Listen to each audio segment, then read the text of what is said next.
You wake up from your slumber that was encompassed by a thick, foggy dreamscape. Wiping the grit from your eyes, you walk out onto the balcony, the cool morning air feeling fresh upon your skin. Rubbing your eyes, you take a few seconds to blink and scan the horizon, and you freeze. For miles around, everywhere, is a thick, all-encompassing fog that you know is no dream or fantasy. This fog has kept you separated from your loved ones for more than 10 years.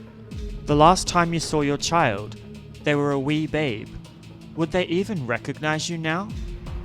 As you press your palms solidly into the metal railing of the balcony, your skin goosebumps at the raucous calls that echo through the surrounding mists, the cries of those that were unfortunate enough to have been wearing accessories into the fog when it first descended from the valley. Ra-Seru, the saviors of modern man, turning humans into monsters that prey on each other's flesh. Once more, even though your faith is at an all-time low, you pray silently for salvation from this curse. A voice echoing through a nearby pipeline breaks you from your reverie.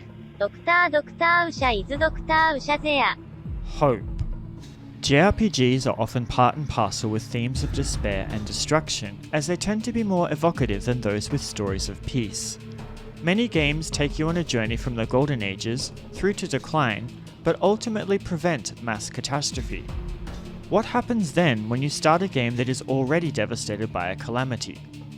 Legend of Legaia for the Sony PlayStation attempts to answer this question. Produced by Prokion and Contrail, and published globally by Sony Computer Entertainment between 1999 and 2000, the game will take you through a world ravaged by an encroaching mist that enslaves the lives of all that come into contact with it.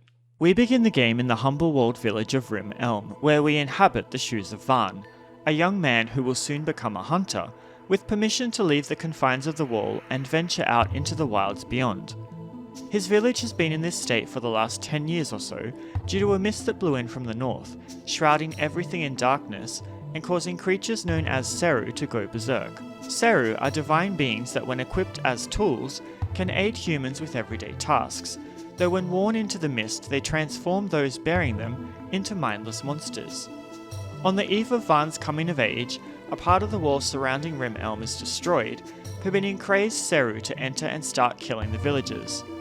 Those left alive gather by a withered tree in a central depressed courtyard where they pray fervently for salvation.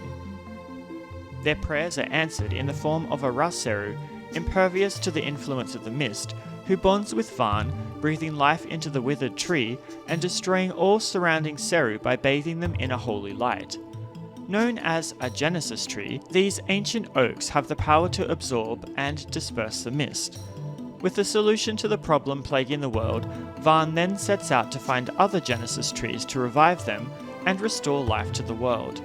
Along the way, he meets a young girl, Noah, who was raised in isolation by a wolf, and a teenage monk, Gala, who belongs to the Biron Monastery, an institute that forbids the use of Ra-Seru. The task of saving the world is then placed upon their young shoulders. Being so young and inexperienced, can they handle that burden? I enjoyed that the smaller cast meant that there was greater room for individual character development. Even though Vahn is a silent protagonist, you are given some dialogue choices to make during the course of the adventure that makes you feel like you have a presence within the party. The other characters round out the entourage's dynamic well, with Noah's innocence and naivety, and Gala's initial reluctance to rely on Ra-Seru aid due to descriptions of Biron that strictly forbid this. One of my favourite elements of the game was Noah's childish curiosity at almost everything that the party encountered. She'd always boldly run off ahead into danger and the unknown, only to be chastised by Gala. I always looked forward to her responses to the unfamiliar, or her willingness to face odds that were against her favour. To balance this, Gala's cold stoicism, which eventually warmed as the adventure progressed, brought me a lot of joy. Even though both Gala and Noah are worlds apart in terms of their personalities, they were able to eventually complement each other's flaws. As a monk who had fervently followed the teaching of Biron, which reject the use of Ra-Seru, Gala's development was always fascinating, especially when compared to his rival Songi, who juxtaposes Gala's reluctance to rely on Ra-Seru companions. Joining the three heroes are complementary Ra-Seru that once inhabited Genesis trees. Meta, Terra, and Ozma, once attached to our heroes, grant them the power that enables them to venture into the mist and destroy its henchmen. The mystery around their origin and the origin of the mist kept me pushing on through the despair of the story as the party slowly pushed back the fog from the various areas of the world, encountering moments of hopelessness and shards of doubt as they progressed. From a narrative standpoint, I felt that the story was well executed. Yes, I admit it does follow the typical bad guys want to destroy the world trope, but the way in which the story is told and how the layers of the plot unfurl as you progress kept me wanting to push on despite the sometimes lengthy battles. The game begins by setting you on a quest to protect your own village, but expands to encompass the kingdom that your village resides within. The mist has separated people for 10 years, so I enjoyed the theme of reunion that occurred when characters met after being separated for such a long period of time. How had some of the characters changed within that period, and what dynamics would they now have after they've been expected to endure hardship for a decade apart? I think these themes were tackled maturely and in an evocative way. Additionally, because you're the heroes that are set to rid the world of the mist, the instances where dispersing the mist causes misfortune rather than helps also made me pause to consider if the actions of our heroes were truly helping the world. It really made me wonder if I had truly saved them, or if they were better off in the mist, considering some of the short-term consequences of the mist's absence. Like many of the JRPGs I have reviewed on this channel over the years, exploration is conducted on a field screen. You can run through the various areas, and through exploration will reveal hidden treasures.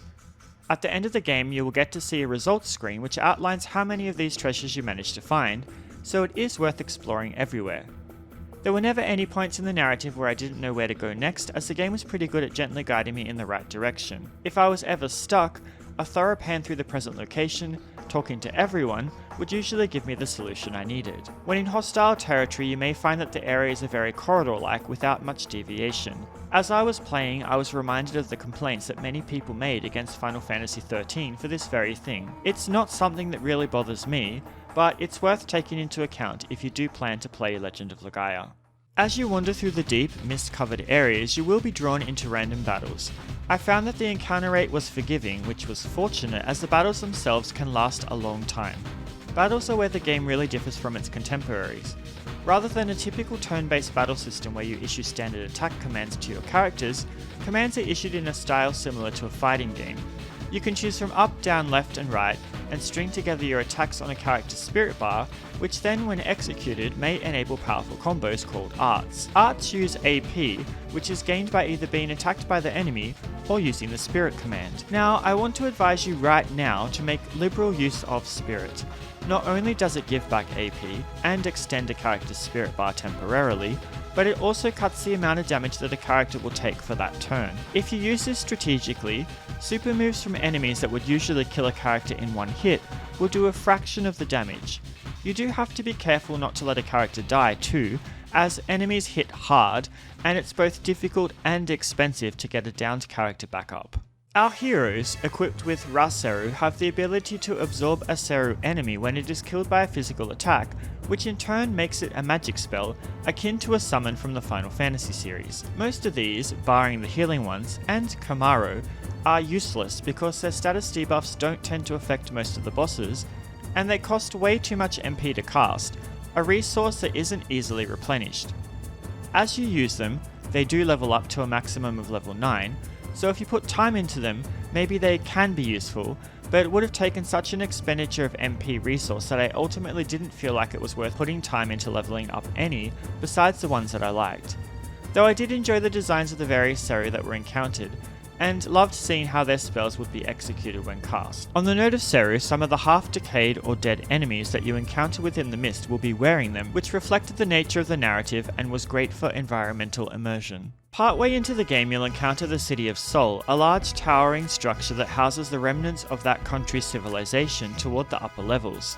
Here, from their elevated position, people while away their time waiting for their end with a variety of activities such as gambling, dancing, black market trade, comedy shows, and the Muscle Dome. You can partake in any of these activities, which grants an alternate form of currency that can be used to purchase different types of items and accessories. I didn't dabble too much in this other than the compulsory section where you're required to do it to progress the story, by getting enough currency to buy 8 pieces of bread that you then need to feed to treasure chests. I'm generally okay with these types of activities, but the skill ceiling was high and the rewards were low, so it took me a long time to gather the required coins to buy the bread and progress. I will admit that this part of the game frustrated me, and had I not been playing for the purpose of reviewing it, I probably would have put it down at that point and not continued. If you like fighting games though, you may enjoy the Muscle Dome, though it's a basic form of one. The graphic palette of the game is dark and gritty most of the time, reflective of how disparate the world is with the presence of the mist. The 3D fixed camera angles work well with the weirdly proportioned character models. Similar to Final Fantasy VII, the battle models differ in quality from the field models, giving more detail to our characters.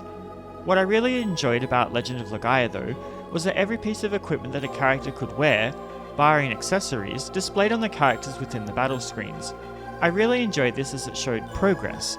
Additionally, each time the Ra-Seru leveled up from restoring a Genesis tree, they would change on the character's battle models to encompass more of the hand or arm, making me wonder if the symbiosis was a good one. Would they eventually grow to completely encompass our characters, much like Juggernaut, who we were fighting so fervently against? I always looked forward to the pre-rendered cutscenes that sparsely spattered the narrative, as they always gave depth to emotional scenes that the in-game engine wouldn't have been able to produce. The music of Legend of Legaia is a mixed bag. There are great tracks, and there are also those that are simply ambience that fit well into the narrative but aren't really for listening to later. I did enjoy that in places of duress or deep mist, where the pressure was on, the background music continued perpetually even into battle rather than being changed to a battle track. It added weight and gravitas to the situation that the characters were in. The sound effects are also great, bearing weight and adding fear, especially into the summon sequences of the Seru. My favourite track is the battle one called Boss Battle Thing. With the frenzy of the encounter and the adrenaline pumping from the proximity to death your characters are always facing within a boss battle, it always made me really excited and on the edge of my seat. I also really enjoyed any of the themes linked to the restoration of the Genesis trees. Sitting at around 35 hours, Legend of Legaia is a task to tackle, but one that didn't feel too drawn out or unwelcome. The narrative and colourful characters set against the dark landscape made for a great juxtaposition that kept me wanting to continue to find out what would happen next. From the way the Seru and the Mist are introduced, to the reveals about the origins of both, I was kept wanting to play more and find out why the world was the way it was. If you enjoy dark stories with a touch of hope, then this one is definitely for you. Legend of Legaia is a highly underrated gem that should be experienced by any JRPG fan. What are you waiting for? By the way, what are your experiences with the game? Do you have a favourite Seru? Let me know in the comments. This has been Venoir with a review of Legend of Legaia for the Sony PlayStation. If you enjoyed this review, please like and subscribe for more great JRPG content. As always, thanks for watching, and I hope to see you all again next time. Take care of yourselves, and bye bye for now.